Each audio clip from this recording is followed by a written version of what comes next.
Hello, and welcome to Art Pop Talk. I'm Bianca. And I'm Gianna. Gianna, how the heck are ya? I'm doing good, per usual. Per usual, that's good. What have you been up to, my dear? Well, I had a great week. It was the first week, quote unquote, back to school for my students. And even though we're not back in person, it felt good to kind of get back into that routine with everyone. We've got a lot of great events and programming we're working on, and I just feel really excited about kicking off the semester. So on another note, this week was also great because I had something to do every single night this week.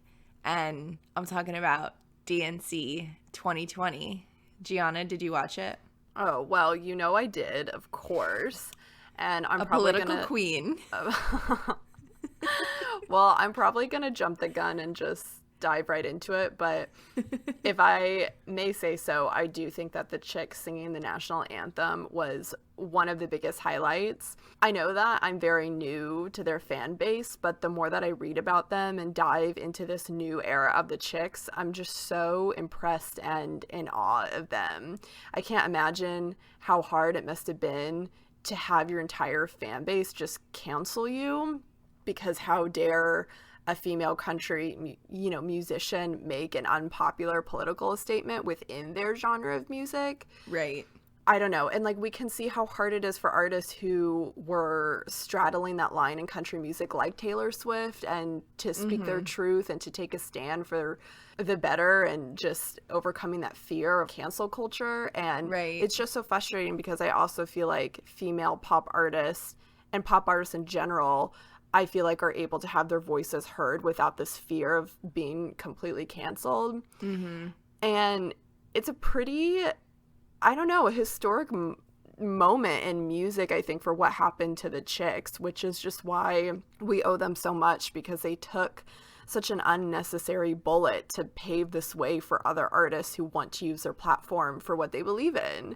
So to be a part of the DNC for them carries a lot of weight and says so much and speaks to everything they've been doing and saying in their new songs.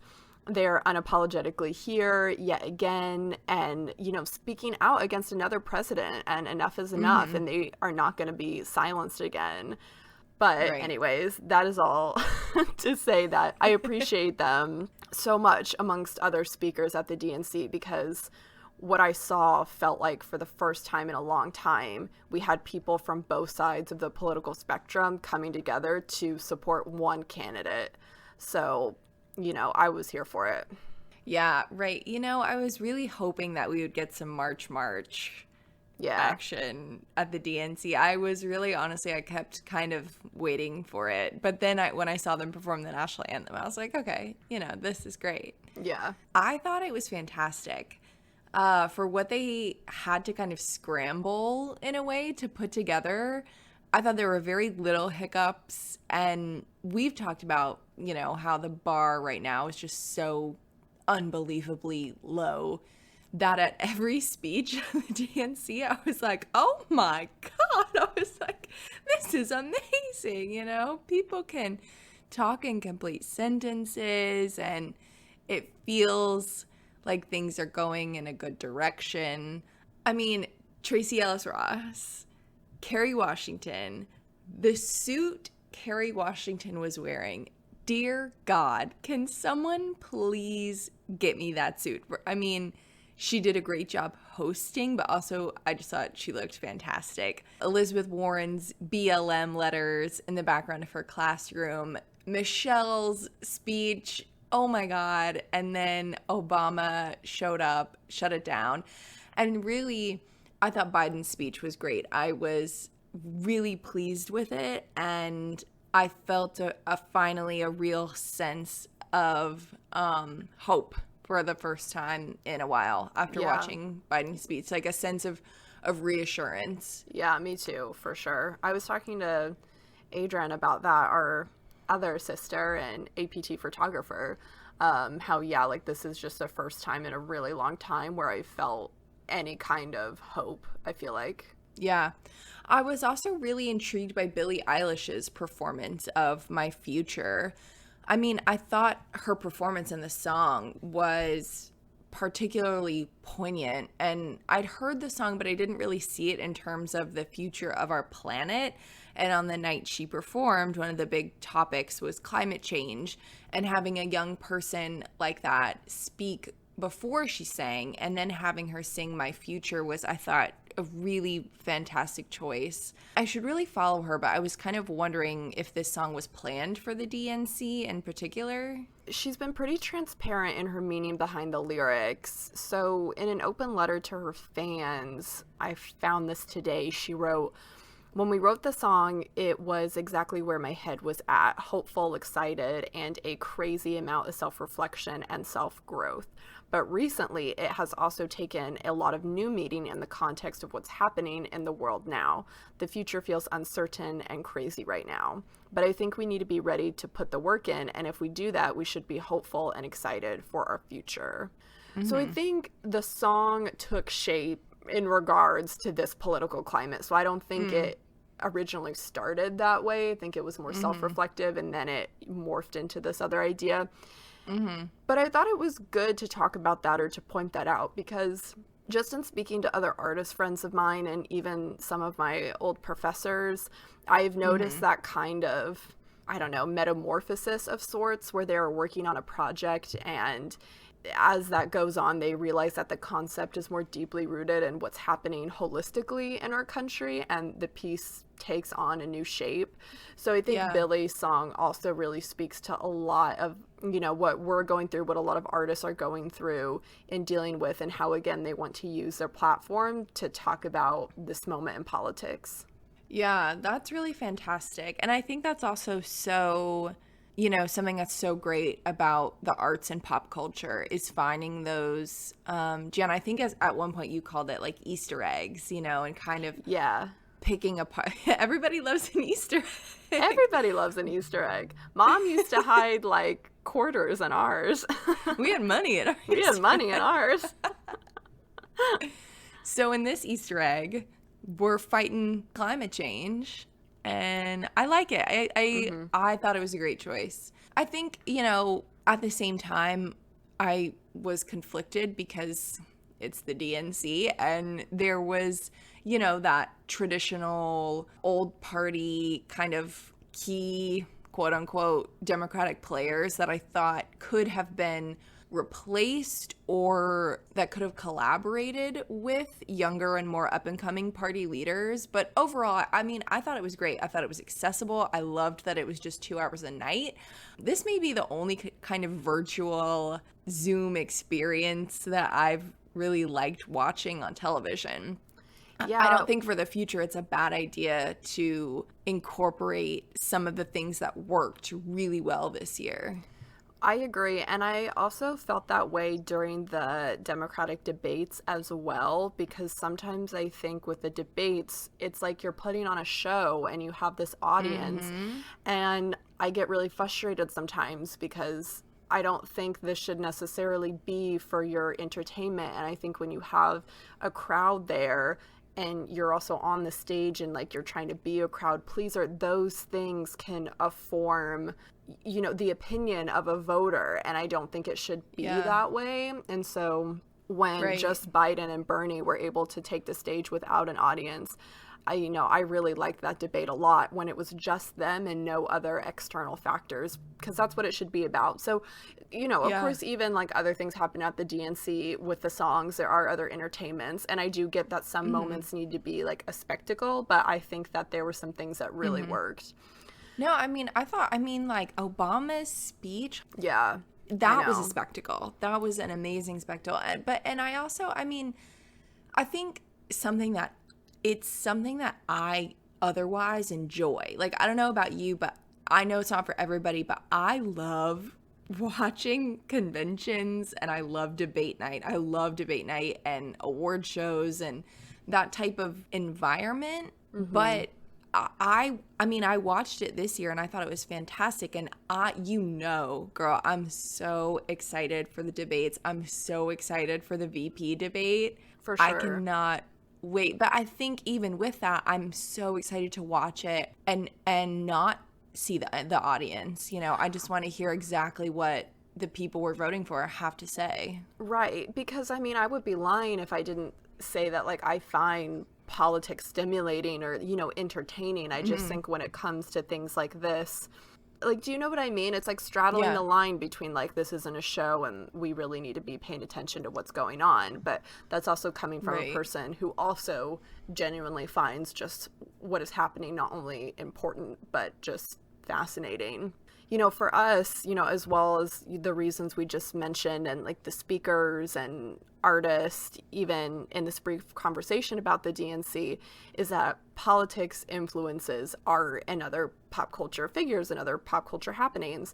And politics is part of pop culture. Yeah. And although we try, you know, to stay informed for our own habits and well-being in discussing such matters on the podcast, we can have an informed discussion because, like I just said, it's fascinating and it's important to know, you know, who was there during the 2020 DNC, because that's going to affect the pop culture landscape come November. Yeah. Yeah. So I'm really excited. I will be watching this week as well. I think it's important to also listen to the trash that other people have to say. And no, but in all seriousness, we have to find a way to work with other people. I mean, it's imperative to our future. So in other words, I needed to talk to you about HBO's new series, Lovecraft Country. I watched the premiere this week. Oh my God. Gianna, are you watching it? I have not been watching this, and honestly, I have no idea what this is. Okay, so it's a drama horror television series on HBO that's produced by Misha Green and Jordan Peele, and it's based on the 2016 novel of the same name by Matt Ruff.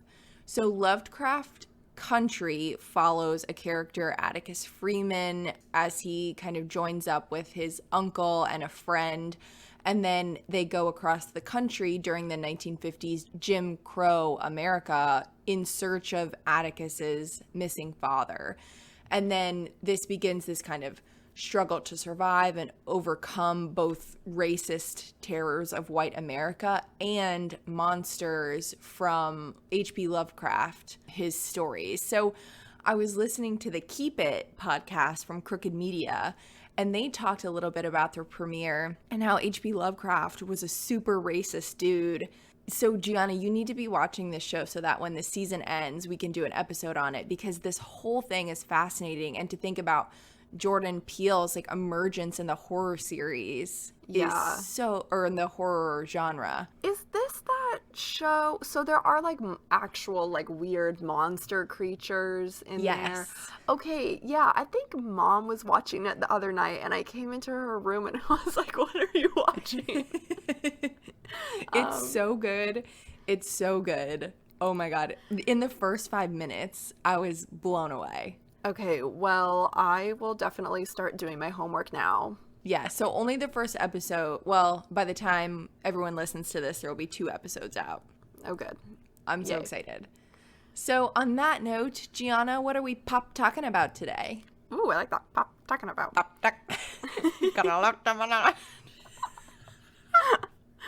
Oh, God. Today's art pop talk is going to be our first episode on the Fluxus art movement. We are so excited because it is also today, in our second half of the episode, is going to be our second segment of Josh Thoughts with Josh Turner. Love to see it. So if you haven't listened to the first episode we did with Josh, definitely do so. That way you can take a little bit about his background in music into consideration, which is particularly relevant to today's talk. Exactly. So Fluxus is this really expansive and cross-disciplinary and really a media dynamic movement. Because of this, it's just literally not possible to cover a lot of the big Fluxus players that some of you might be familiar with in today's episode. So for today, we are going to give you an introduction to the movement and talk about the development of Fluxus and give you some background to the musically and performance-based pieces that Josh brings up in the second half. Fluxus has become very similar to what is known as process art. So before we get into Fluxus itself, process art is where the end product of art or the object is not the principal focus. The process of its making is one of the most relevant aspects, if not the most important one. So in Fluxus, we have artists that are using or creating objects with this idea of the process. However, Fluxus also begins to take shape when we incorporate interdisciplinary practices, as Bianca mentioned, such as performance, music, or even written words or poems, and really challenges this question that we love to ask: what is art? Intro 101, day one of class. Oh, Your God. professor stands up and goes, "What is art?" And Have you everybody been- freaks out. Have you been seeing, like, with all the back to school people, they're like getting ready to like roll my eyes when the teacher asks, like, say a fun fact about yourself? And, like, Turns the camera off on yeah, Zoom. anxiety just goes like through the roof. You know what? I saw this thing where a fourth grader put his name on Zoom as reconnecting ... And so the teacher thought his Oh his my Zoom was God. reconnecting the whole time, but it was just this shitty little fourth grader like being a Yeah. a little snark. The Zoom pranks have been really good, but like, bless these teachers that have to put up with Truly, this. oh my gosh, Like, literally heroes. yeah. So, Fluxus is such a fun movement. It's really enjoyable. And like Gianna said, it really can be so thought-provoking while being so extremely fun. So even though I was familiar with some of those key figures like Yoko Ono, Namjoon Paik, it really wasn't until I got to grad school that I became familiar with the idea and concepts of Fluxus, because one of my amazing colleagues in grad school did her thesis on Alison Knowles and her Make a Salad work. God, we really need to ask Cassidy if she would like to come on and talk about Alison and her thesis, because Cassidy's work is so good. She's brilliant. I mean, she's like one of my idols. Really, her thesis dealt with feminist theory and these ideas of being, but Cassidy is really who introduced me to so much of what Fluxus really is. I was lucky enough to study Fluxus in my undergrad art history classes, and actually spent quite a lot of time discussing the Fluxus movement itself, what it was influenced by, and then looking at the aftermath of Fluxus, which, So interesting. you know, which in broad terms can be commonly known as performance art. So within all that, you have these other terms. So we have process art again, we have body art, we have conceptual art. We also have these things called happenings where these performances take place. All appropriate terms to use when looking at performance art. Just based on what is being used in the performance, you can narrow it down by using these terms. So for me, in looking at Fluxus and feminist theory, it's also important to look at some of these artists who were doing work within the Fluxus movement, but also can be put into other categories as well. You know, Fluxus was not a brief moment in art history, but these artists have also done other things outside of Fluxus as well. And on top of that, it's also breaking down this physical barrier between art and object and creating more tangible distinctions between art and life by being present in the moment.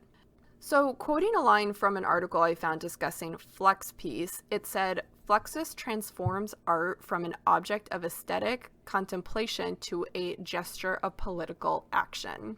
So the word flux can mean flow or fluid, but more precisely as the flow of fluids and discharge, which relates to the body itself specifically, and why the body is key in creating this connection between art and reality within Fluxus. So, Bianca, with that in mind, why don't you take us into the movement? Where did it originate? Really quick, I think that post-COVID, we should really bring happenings back. Oh, yeah. Because I love first of all, the word happening. Like, I want to go to a happening. Mm-hmm. I really think it needs to make a comeback post-COVID. I mean, let's make it happen. So I'll read a quick definition for you all provided by the Tate Modern. Founded in 1960 by the Lithuanian-American artist Geroge Maciunas, Fluxus began as a small but international network of artists and composers and was characterized as a shared attitude rather than a movement. Rooted in experimental music, it was named after a magazine which featured the work of musicians and artists centered around the avant-garde composer John Cage. So fluxus is a Latin word which means flowing, and as Gianna said, in English, flux is something that flows out. Fluxus flounder? What? Fluxus founder Maciunas said that the purpose of Fluxus was to, quote, promote a revolutionary flood and tide in art, promote living art, anti-art, end quote. Something that's really important about Fluxus is that it really forces you to think about what art can be. This is something that we'll talk about with Josh again in a little bit, but what you have in Fluxus is no single unifying style or medium.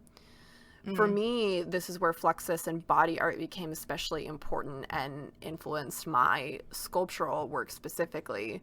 When I'm doing a body casting to create an object, although it is not a performance that I involve my viewers in, it is important to acknowledge that is part of my process, especially when considering I am asking, in my case, a female model to be in a very vulnerable state.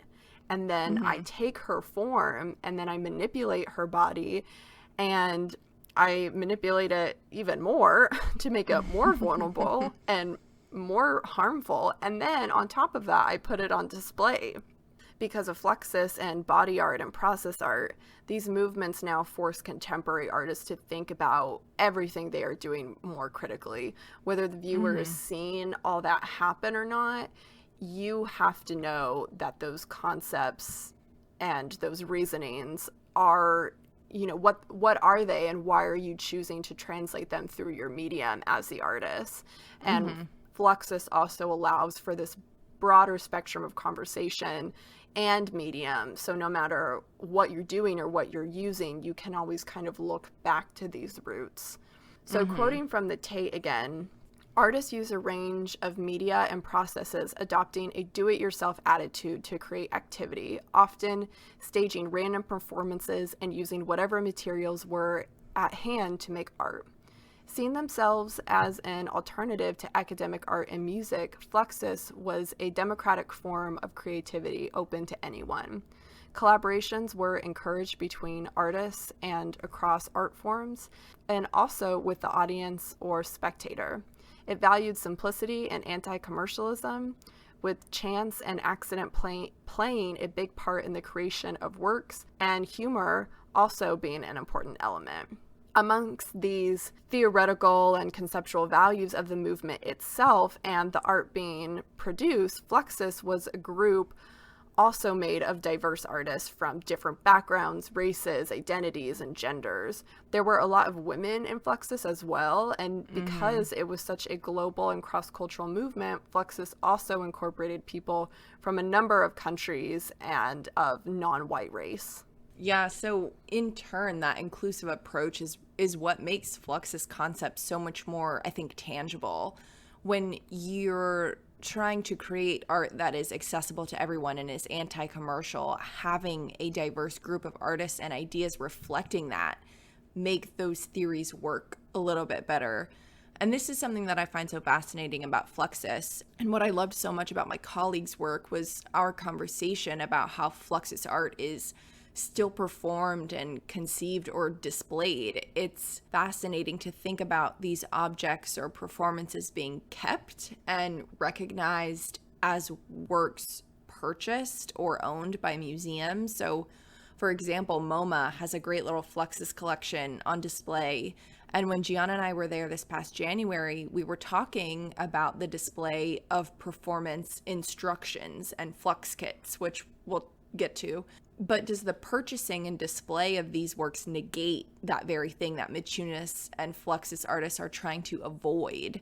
In its development and over the course of time, these instructions and kits have in some way lost their original meaning and intent because they become objects for sale and static museum displays instead of being an artwork about participation and an audience-based experience, or and being in a museum that maybe that experience with an audience or with a viewer is just different now.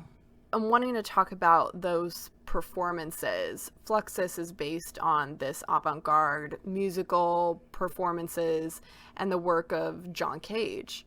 So John Cage was an American composer, music theorist, and artist and philosopher.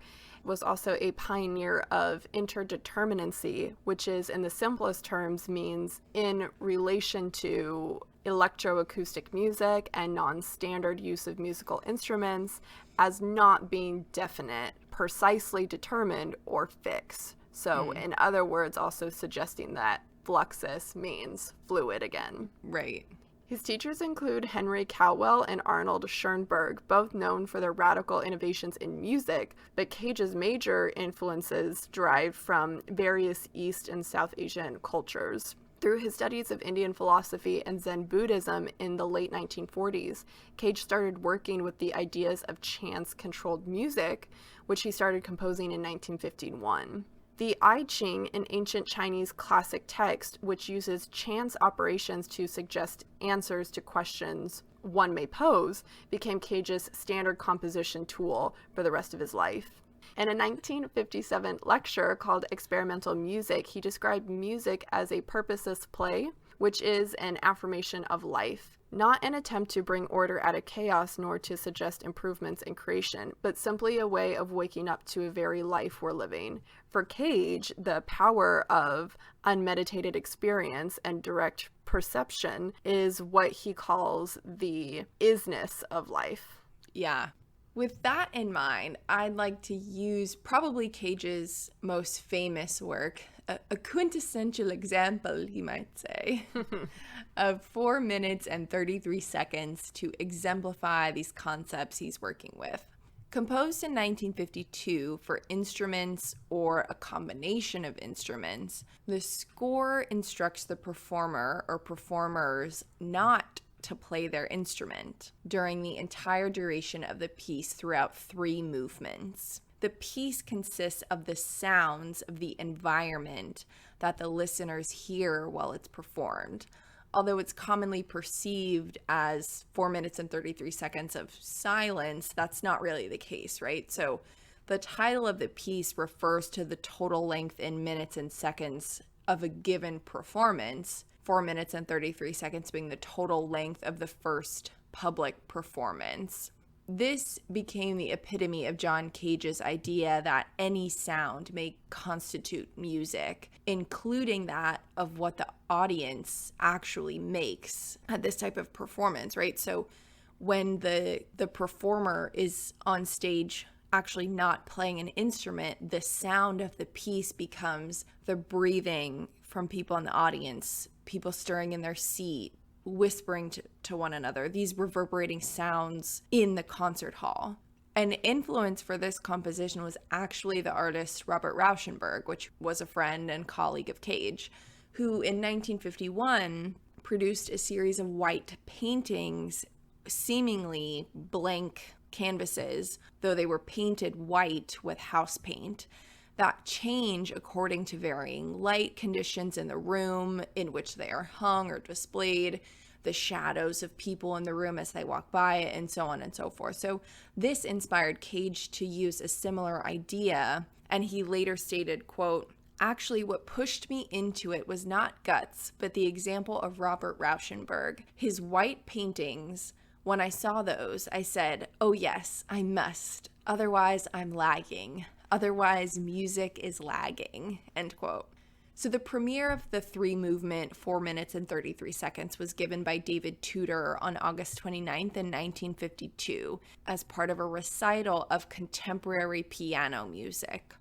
The audience basically saw him sit at the piano And those people in the audience were many classically trained musicians and kind of well-to-do people, I'd say, who of course initially thought that what they were seeing was a joke. So Cage is a really fascinating artist and actually dabbled in printmaking as well. He's really important to the Fluxus movement because of these ideas on performativity, accessibility, audience participation, and so on. Yeah. So we also talk with Josh about the artist George Brecht, who developed a friendship and close partnership with other artists such as Alan Capro, where they would all get together weekly and discuss ideas of chance from a very academic perspective, having access to lectures, and they would even take classes together, which is kind of adorable. Before this ban of Fluxus artists were able to discuss and collaborate together, Brecht had developed a fascination for art while he was getting his degree in chemistry. And in 1965, he actually started his career first by working for Johnson & Johnson as a research chemist. During his scientific career, Brecht sought out exhibitions and art functions and saw a piece in New York by, again, Robert Rauschenberg, this time called Growing Painting. It changed him, it sparked this artful discussion to come, and in this piece, Rauschenberg had planted grass seeds within a box frame and watered them every day, eventually leading to the sprouting grass. Brecht was very strongly influenced by this ever-changing nature of the piece and the relative lack of control which Rauschenberg had over this change. So as his fascination grew, works from artists like Marcel Duchamp, Jackson Pollock, and eventually John Cage led Brecht to explore the role of chance in both science and art. In 1957, he started to investigate the theme of chance in relation to these artists and movements like Dada or Surrealism. I think Brecht's research on chance and the influence of these well-known artists like Pollock is really important because although we think of Pollock's work as abstract expressionism, he was also doing things in regards to his process that could arguably fit into this category of Fluxus, leaving the splattered paint up to chance and even using other substances than paint, including bodily fluids such as his piss painting. Yeah. I have some icky feelings about abstract expressionism sometimes, or more how it's called or taught. It's really taught as being this male-dominated, masculine boys' club of painting. But I'd like to stop calling it that because if you go to our TikTok, you'll find there are a lot of women abex painters.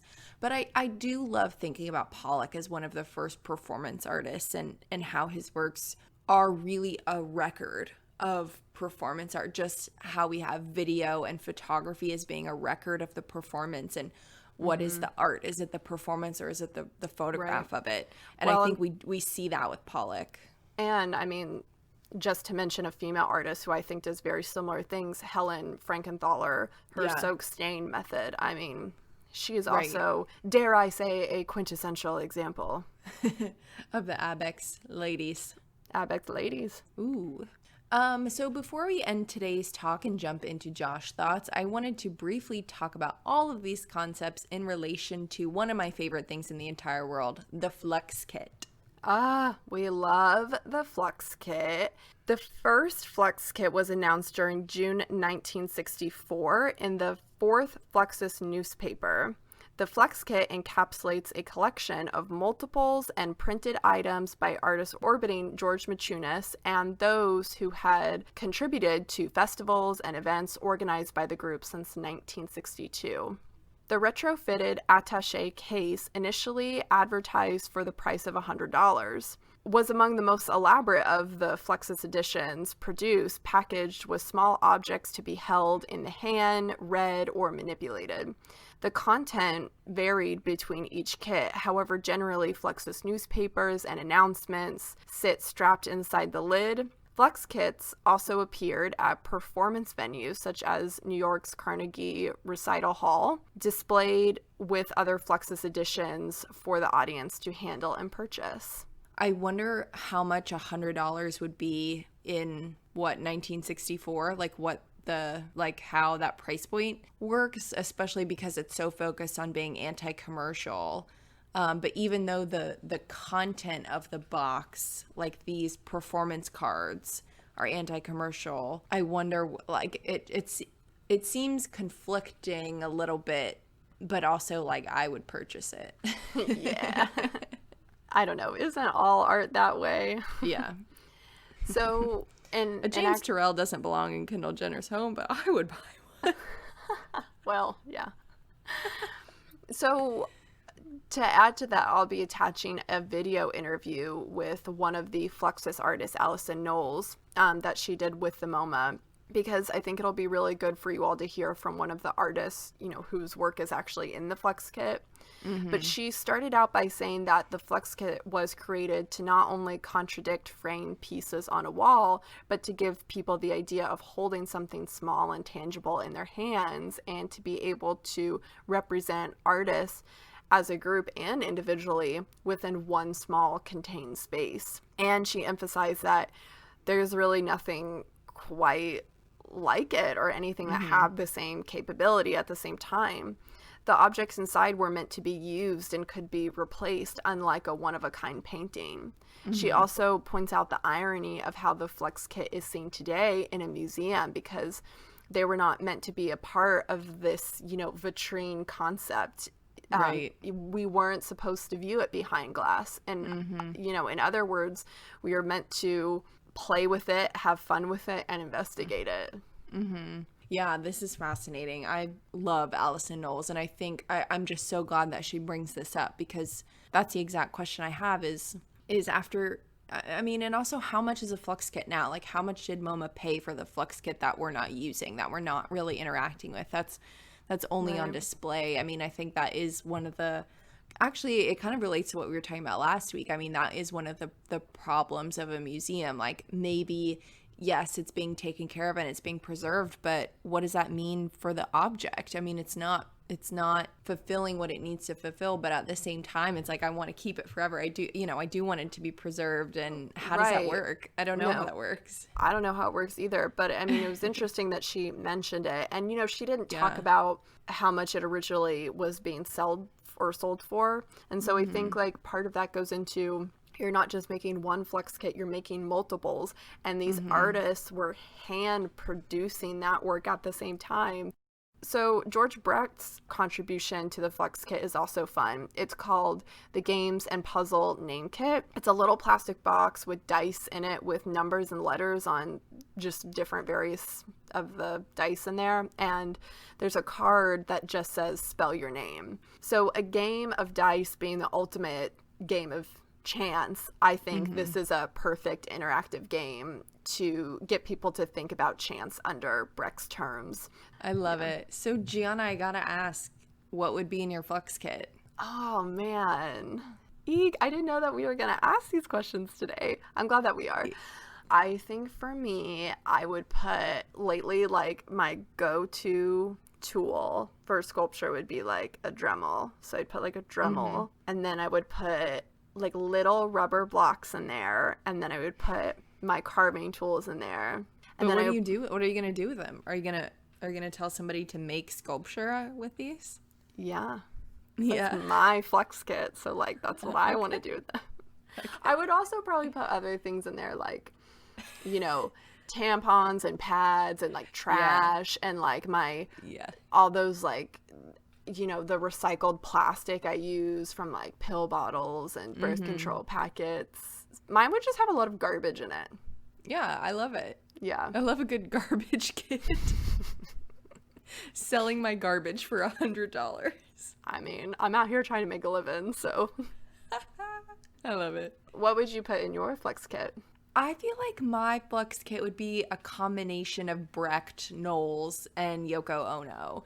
Like, I feel like I want Allison Knowles kind of cooking and like her ideas of nourishment, and I love that she plays with food. With Brecht, I really like the games, so I really like that. Like, I feel like I would put Farkle, if anyone has played. Oh yeah, Farkle. Farkle, like, I feel like I would put a type of game that feels very like community based. So maybe you like eat your food, you know, you eat your snacks, you play a game, and then I want something that's kind of Ono based, that's very adventurous. Like I want kind of a scorecard or a performance card. Like I want you to go on an adventure. Like I want you to drive to the next country or something like that. Or, you know, like I feel like I want something kind of big in there. Yeah. But I don't know. Maybe that's not the idea of Fluxus. Maybe it's appreciating the little things with a scorecard. Yeah. But maybe, you know, back to what you said, it's my FluxKit. So maybe I can like do something like that. So I don't know. Yeah, I think I kind of want I want you to do it with someone. Like I want you to do it with someone else and have fun with the kit with someone else. I think you would just walk around with a bunch of like vegetables on yours or something. Oh, yeah, that'd be so cute. Little veggies. Little ladies. All right. Well, thank you all for joining us today on this discussion of Fluxus. We are going to take a little break, and when we come back, we'll be joined by Josh for our second segment of Josh Thoughts, where we ask him about his interests in regards to the movement, and then we also ask him the ultimate question of what would you put in your FluxKit?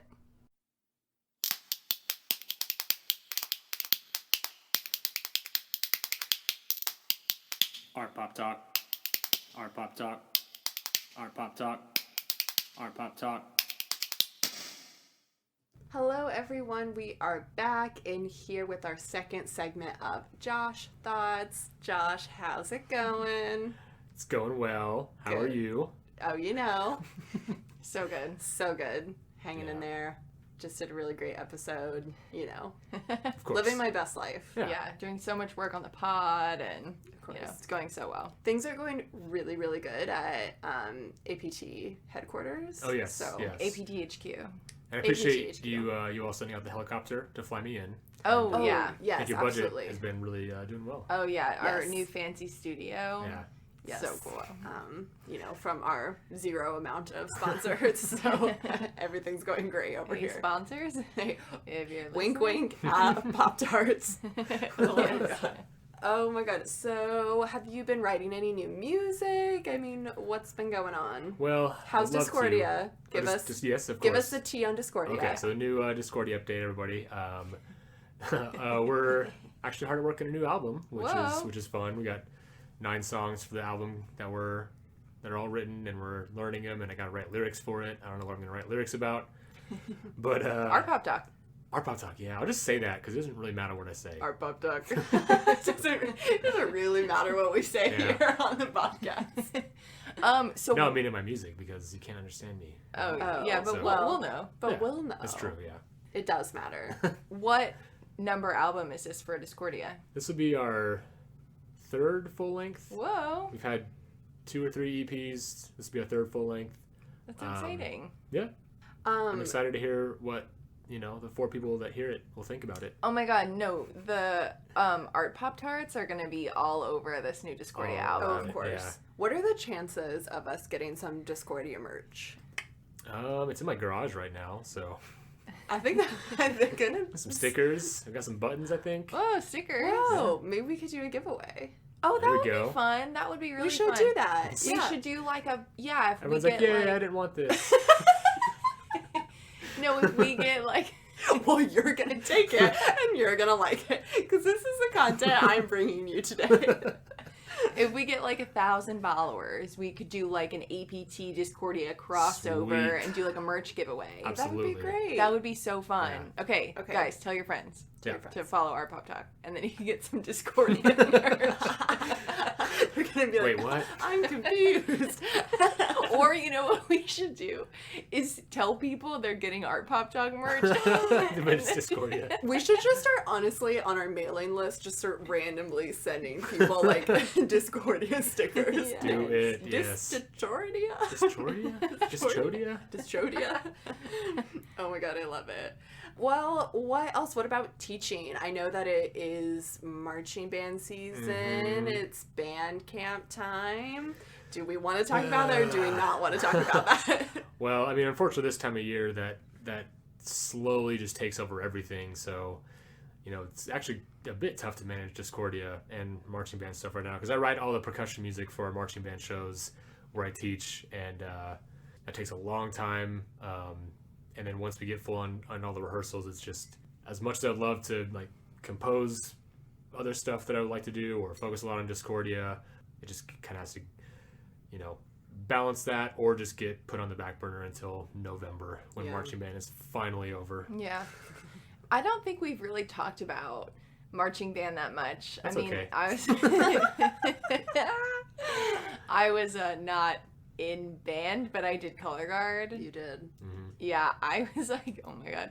I was going through my Facebook, like looking at all the like photos I was in, and just for 4 years, it was like nothing but like tagged photos of me like in color guard. Yeah. So also like Adrian and Josh are just super freaking cute, because Adrian was the color guard director. He's like, that's how I would describe myself. Yeah. And then Josh worked with the percussion ensemble, so little dynamic duo. And then Bianca did color guard with Adrian, and then I attempted to do Pitt for 2 years. I actually was put on marimba though my sophomore year, and I did a really good job. Yeah. I just really, really am really bad at reading music. Like, really, really bad. It just never happened for me. Out of like the 6 years I tried to play. Do you guys want to hear a really funny story? Oh God. Okay, so is it about me? No. Okay. Yeah, I was in color guard my freshman year of high school, and because I did color guard in the fall, I was obviously I played clarinet, and I forget about your clarinet playing days. And yeah, me too. And but for my freshman year, my parents told me I still had to stay in band for concert season, but I forgot. Like, I totally forgot how to read music. Like, it just I actually forgot. And so then concert season started, and for some reason, I guess I did really well on my tests. Like, I was supposed to practice my like chair tests for concert season, so I was second chair. I don't know how that happened, but then whenever our music instructor was having us play individual parts. Yes. This is going. No. And so the first chair went, and she like played her thing, and then we got to me, and guys, it was so embarrassing. I literally just like moved my fingers around the clarinet because I had no idea what I was supposed to be playing. Like, I had no idea how to read this music. Literally, it was like and then I think everybody in the whole band was like, what is this supposed to? And then I got immediately Rip. I got immediately put back to like the end of the clarinet section. That is fantastic. Wow. This is why standardized testing does not work. Because I've been the band director in that situation many times, and I don't get to know fun stories like that. I'm just like, oh no. Oh my God. Yeah, it was so bad. Well, after like marching season would be done for me, which that was actually the part that I really surprisingly enjoyed the most, mostly because of like the social aspect of it.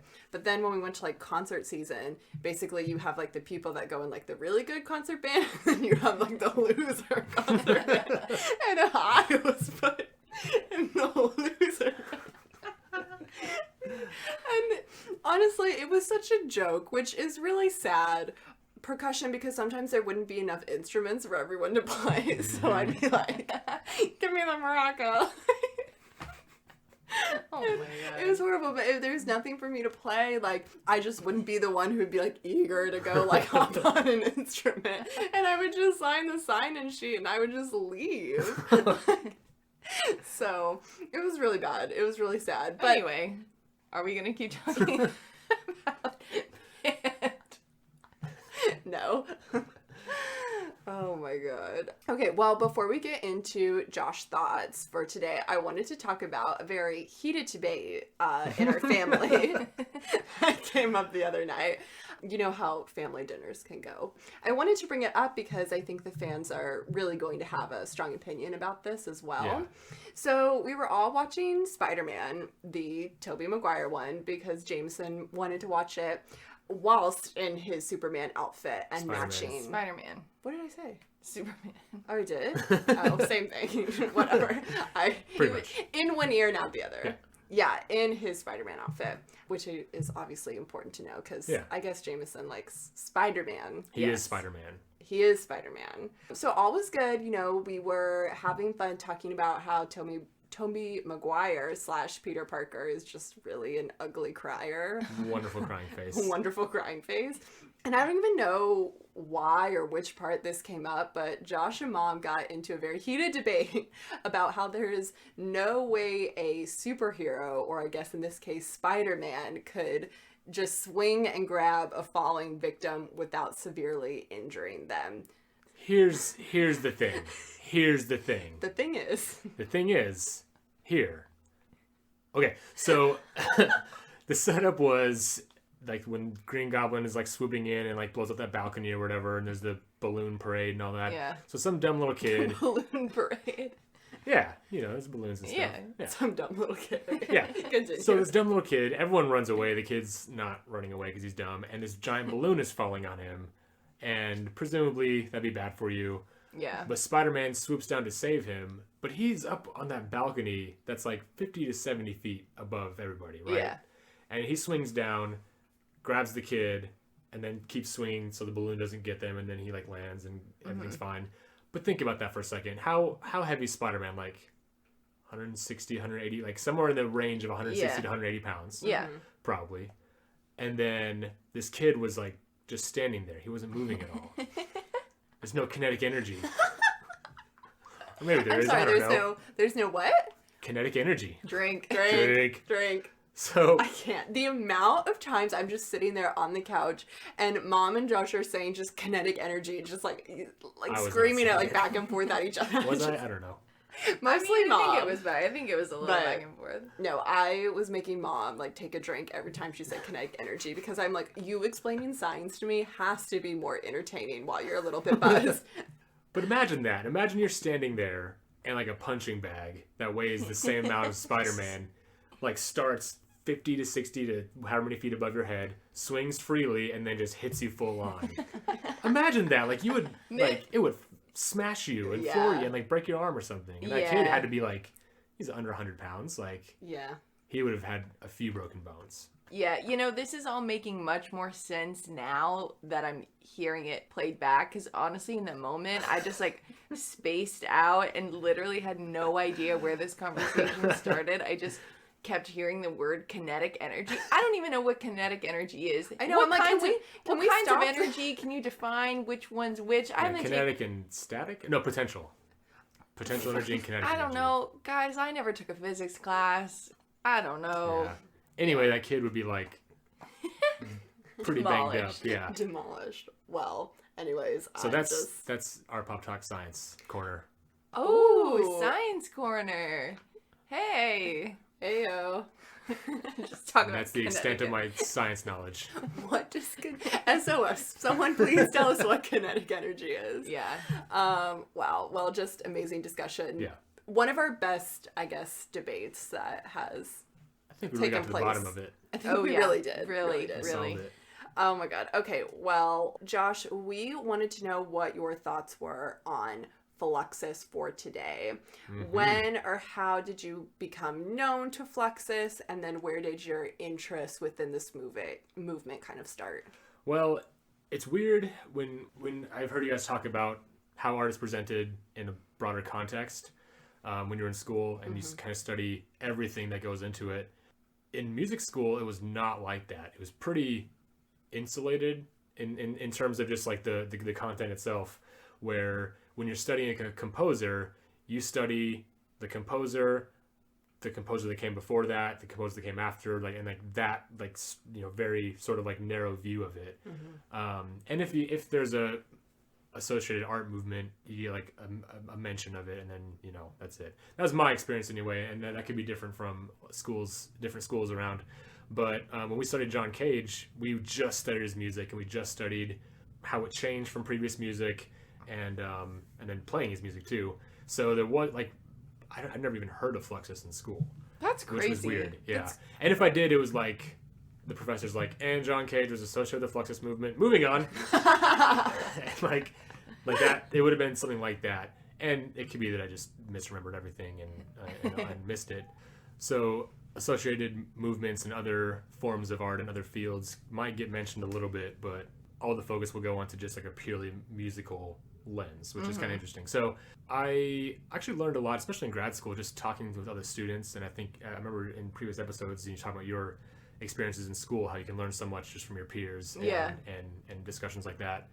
And we'd sit around and talk about John Cage and then just all the more interesting composers that kind of came out of that just explosion of all possibilities are on the table now kind of thing. And especially in the percussion world, that's you're a lot more open to other possibilities because of the nature of the instrument, because literally anything can be a percussion instrument. And if you're playing a trumpet or a violin or any other instrument like that, you can do odd things, you can do different things with it, but you're still sort of bound by just what that one object is.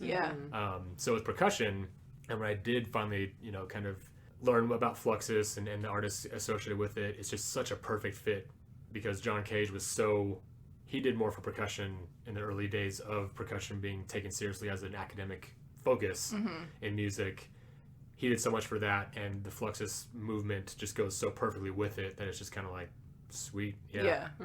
Okay, so we want to know, we talked about obviously a lot about Fluxus earlier, but we want to know how you would explain Fluxus to someone, and then possibly how would you explain Fluxus to Jameson, because explaining it enough is kind of interesting on its own. So I mean, as far as the art movement, and obviously it's multidisciplinary, so it's not just visual art or anything like that, but I don't know the history and details as much as you two do, obviously, and how to exactly explain it or what the textbook definition is. But we want the textbook definition. Okay. Who brought a textbook? I'm that kid that didn't show up to class with your textbook, damn it. You gotta have one here at APTHQ, right? Yes. Is it a library vault somewhere we could? Yes, in the vault. Yes, of course. Yes, of course. So, like a really simplified version, I think, is something like the idea that intent and context can be a big part of the process, a lot more than, a painter painting in a room by himself, and then all you see is the product at the end. But like the intent of the creation, the process of the creation is a big part of it, and the final product can matter, but it doesn't have to matter as much. And I think and then when there's that framework or that lens on it, then it's like, okay, well, if intent and context are so important, then you can do that with anything, and you can do that with everyday objects. You can do that with kind of whatever you choose to, because it's your intent as the creator, and the process that you go through with that is the important thing. And so sort of all cards are on the table. Wait, all options are on the table? Cards and options. Cards can I be on thought the table. all cards on the table is when you've... Never mind. We'll cut that out. Let a production team go over that. There are no edits on Josh the Hot. No! So, you talked about John Cage, but do you have any other favorite Fluxus artists? I liked the overlap and the really direct connection with George Brecht. Yes. Brecht.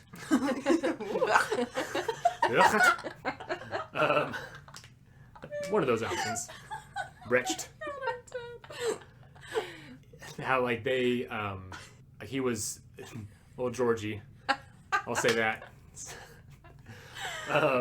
Attended these John Cage lectures, and their work started to overlap a lot, and kind of took the exact, I think like his installations and performance pieces and like his event series. Yeah.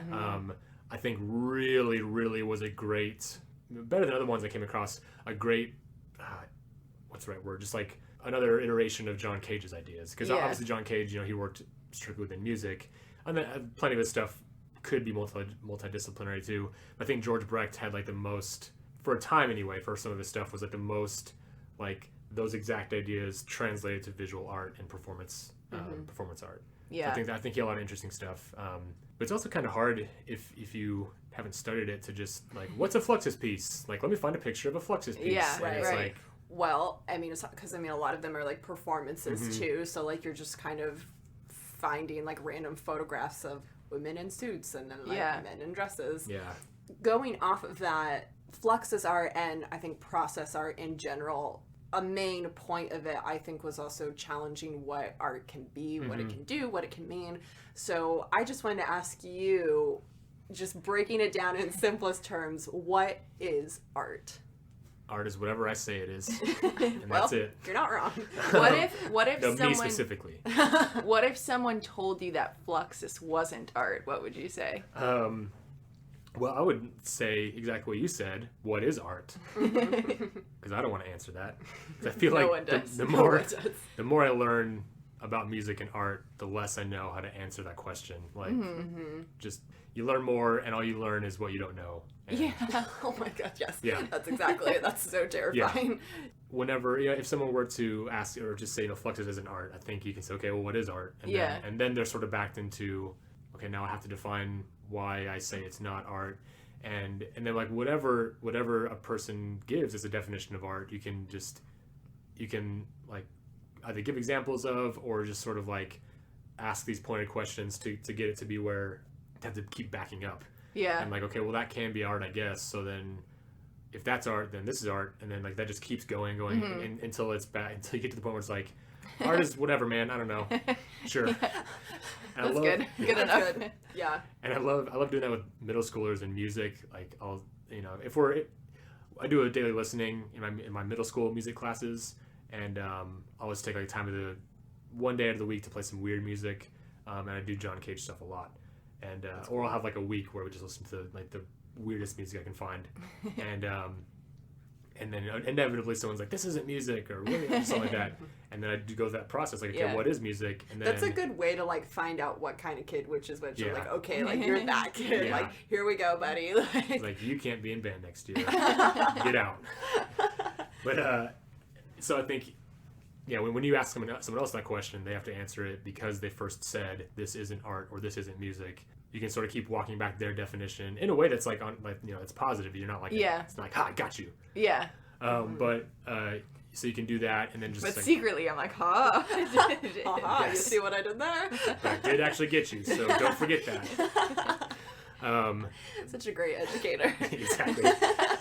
And especially with like when you get into like a big point in John Cage and Fluxus, and a really famous thing is his piece 4 minutes 33 seconds. Yeah. It's so easy for someone to say that's not music or it's just a thought experiment, and I guess it kind of is just a thought experiment, but it's also music. What is art but a giant thought experiment? There you Boom. go.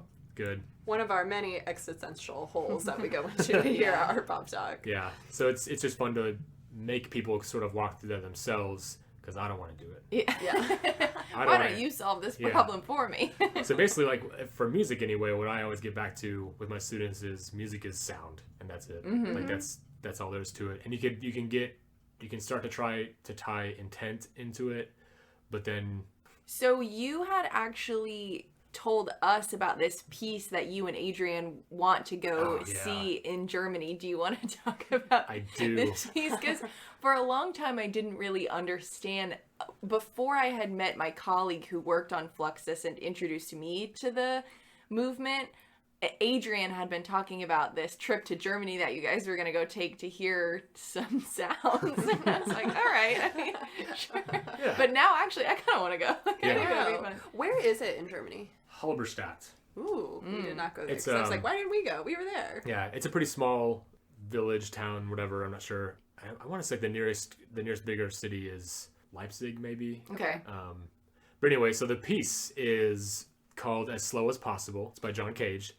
And it went through a few different iterations, and he kind of rewrote it and reworked it. And over reworking it, he basically ended up taking out anything that signifies how long a note or the piece should last. And so basically what it turned into was, this piece should be played as slow as possible. So to really take that to the max, this society built an organ in Germany, in this cathedral, where... Because an organ can be, if it's properly maintained, an organ can truly be indefinite. Like it's just like the sound continues and never stops. And there are note changes within the piece, you know, it changes notes and chords and obviously and all that. So, but they take years because the whole performance is going to last, it started in 2000, is going to last 640 years. That's so crazy. So, and the other note changes happen years apart. So our idea was that we were going to go to Germany in September, on September 8th? September 5th. One of those 2 days to hear the note change. Because the last time a note change was 2013. Okay. And the next note change is happening this September. A few things got in the way. And then obviously with, you know, can't go now. Yeah. So it's sad. But the good news is we have literally the rest of our lives because it will happen for hundreds and hundreds of years after we're dead. That's, whoa. Yeah. I do not like to think about that. Yeah, sorry. That's crazy. Is the organ the only instrument that can do that, like hold out a note indefinitely? Yes, because anything else would have to be a person. Because what they do is they have weights that basically automatically press the organ down. Anything else would have to be a person, obviously blowing air into an instrument, which is definitely not indefinite. Or Yay. Yeah. Never know. 600 years. And like a percussion roll can be indefinite. It can last longer than a wind note, but it's not indefinite because that person is going to not last for 640 years. So and then a string instrument, same thing. I guess if you had an automated thing that kept bowing a string, but that string would break long before an organ would have any kind of, or it would go out of tune, and the string would break eventually. So Yeah. Interessant. Okay, so if someone told you, well, I could do that about a Fluxus piece, the phrase that we know and hate, right, yes. What would you tell that person? I would say, hell yeah, you can, and then make them do it. That's awesome. And they're like, oh, Because, I'm a Fluxus artist. yeah. Because, I think some of the actual actions are not difficult, and that's fine. And it's very similar to percussion too, because I keep going back to percussion, but that's my thing, I guess. But literally anyone can walk up to a percussion instrument and make a good viable sound. Not literally anyone can walk up to a bassoon and make a good viable sound. And then obviously but then with good technique and to do it in time with advanced skill, obviously just is not anyone can do that on a percussion instrument. But at least that initial sound anyone can make. So then I think there are aspects of that in Fluxus art where that thing is just that one first easy thing can be the artistic process or the goal or the intent. So I think making someone who says I can do that, do something like that, where they actually do an easy thing, and then maybe kind of pressing that person to, or even kind of create their own idea of something to do, and you have this person walk through, give me a totally insane scenario or bizarre scenario that you think I would call art. Me talking to the person who doesn't give really me believe, a word, any word, and I'll show you. And that word is art. Is art. That's probably something. Is No, that a Pink Panther quote? No, it's not Pink Panther. Have you The ever way seen? you said the last thing at that sound almost like your quote Those of are Pink Greek Panther. impressions. Oh, No, my big fat. very good Greek impression. My big fat Greek wedding. Oh, okay. When the dad is like, and I'll show you that word is Greek. Oh, okay. I have seen that, and I know that. My French and my Greek accent are, one and the same. I was like, hey, we're gonna kill you. That part of it is funny. Is that Joey from NSYNC or whatever? Joey Fatone, yes. Joey Fat Is it One. What? That's what his last name looks like, right? That cannot be the first time you've heard that. Totally is. Oh, how did I teach you something about NSYNC today?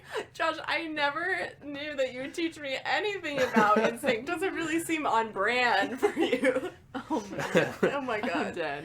I'm so dead I can't. It's good. It's Learning new things is fun. Well, you know what? So if someone said, oh, I could do that, or that's not art, or whatever kind of a dismissive thing, I think it could be fun to have that person make up the wildest thing that they can think of, and it's okay, cool, do that, and then almost walk them through the process of what meaning would you want to put to that, even if they're doing it as a joke.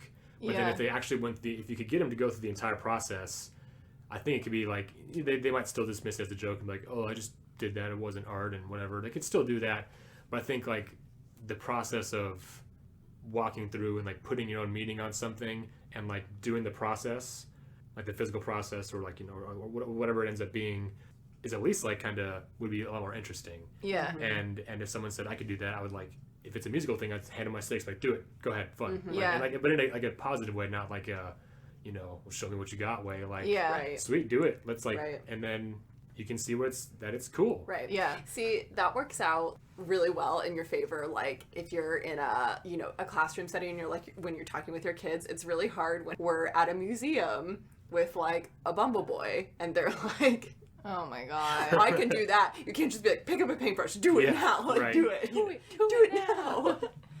So, okay, if you could perform maybe part of a Fluxus performance at a Fluxus event, or if you were taking like one of John Cage classes, what would you do? What would be your Flux performance? My go-to with that kind of like that category of music, or even whatever, is metallic sounds. I love like scrap metal, bowls, like random metal objects. I love finding out what they sound like and how those sounds can mix. And in my closet over there, you see all kinds of just metal junk. I mean, I like when I was for some stuff in grad school, I went to car shops and said, hey, do you have anything that you're gonna throw away that I can have? I went to like thrift stores and bought like little like metal mixing bowls and stuff like that. And I love finding stuff like that. So if I was in a, you know, musically Fluxus kind of thing, like, you know, found sound oriented thing, that's what I would gravitate towards. Or there's this piece called Living Room Music. It's an actual like percussion ensemble piece, and it's just using, you know, items in the living room, and it's thing. I think it would also be awesome, but the way those are played are sort of appropriate to that thing. Like you're not playing a newspaper, like you're shaking the newspaper, making sounds. Like you're not playing it like it's a drum, like with sticks and stuff like that. But I think I had this idea of like two Fluxus things next to each other. One is as this installment of a living room, but everything is like an actual like formal percussion instrument. Yeah. Like the couch is like a marimba with like a sideways marimba for the back. Very expensive installment here. And like, you know, like the coffee table is a drum, and like the TV is just like the TV Like a is cymbal. something. Yeah, Or like yeah, a or gong. a gong, yeah. yeah. A TV, yeah, exactly, stuff like that.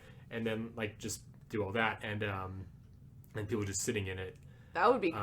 Oh, yeah. And then next to it, you've got like a stage, you know, like what looks like a setup of a percussion ensemble performance, but all the instruments are living room items, but they're played as if they're instruments. So not like living room music, but played as if like you have a couch, or like a couch when you got a bass drum mallet, and like you're playing, and you've got, you know, two books, and you're playing like cymbals. That would be cool. Like, but like, I think you should do it. Okay, We're gonna make it MoMA, happen. people at MoMA, if you're listening. give me a call. Shoot What do me you a mean text. if you're listening? Hello. Hello. They're obviously listening. Hello, MoMA. Curators at MoMA, please hire me. And hire Josh, because I would go to this exhibition. They've had, I know like Allison Knowles has done a ton of different performances of like Make a Salad and things like that at Tate Modern and MoMA. Yeah. I'm here for it. I'm so here for it. What if Josh is like the resurgence of Fluxus? That's I a just lot. think like I would screw it up. too much pressure. I think after a good Discordia performance, just like throw in a Fluxus performance. Oh, that would Right. be cool. Yeah. Like honestly. Yeah, we'll get the listeners together. We'll do like a little Fluxus discussion. I think That would that'd be great. fun. Me and There- Bianca can just like MC the event. Oh my like- god. Yeah. Do you Well, think all the there's- Discordia fans would like us? Absolutely. If your fans like Discordia, our fans will love our pop talk. Yay. Wow. But I mean, there's crossover for it, because you know, you have metal, and then that gets into like a bazillion subgenres, and like when you get really into underground stuff, and you kind of get into like noise and avant-garde stuff, and I mean, I've been to metal shows where one of the opening acts is a guy with a giant metal spring and like a really busted, messed up drum and a microphone and looping pedals, and then just like just going, and I thought it was awesome. And like, so there's like that's part of it. So I mean, you could do all kinds of Fluxus stuff. Wow. That's cool. Well, we're going to make it happen. Yeah. I'm excited.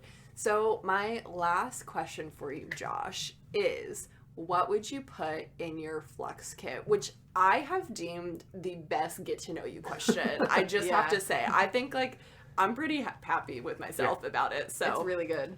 This is a great question. Mine is going to be musically and sound oriented. Okay. It's not going to be a thing that I would like do a visual thing out of, or it's not like an action, like like the notebook on the chair. That was George Brecht, I think, where like you're supposed to sit in a chair and write things you are experiencing in the notebook, and then put so it won't be that. Mine would be all like the metallic junk I was talking about earlier, like a brake drum off of a car, some weird engine part, some like little cat dish maybe. Those sound cool when you hit them, by the way. Yeah. I feel like for Christmas, I'm just going to get you a bunch of like metal pieces and put them in your stocking. And I feel like you would actually really like it. Oh, what if we made Josh a FluxKit for Christmas? Aww. Do it. Okay. By the way, my FluxKit is like heavy as hell, and it'll be really difficult to carry around. Huge suitcase. Yeah. But maybe the suitcase is made out of metal too, so. All right. I love it. Well, Josh, thanks for being here for a second segment of Josh Thoughts. I'm so excited. Okay, again, we will link all of this stuff for you. We will link Josh's band, Discordia. Go follow them so we can have some Fluxus crossover events happening. That would be so fun. Thank you guys so much for listening. You can always follow us at Art Pop Talk. And you can listen to us on Spotify, Apple Podcasts, Stitcher, and we also release all of our episodes on YouTube. Feel free to email us at artpoptalk@gmail.com. And with that, we will talk to you on Tuesday. Bye. Bye. Bye.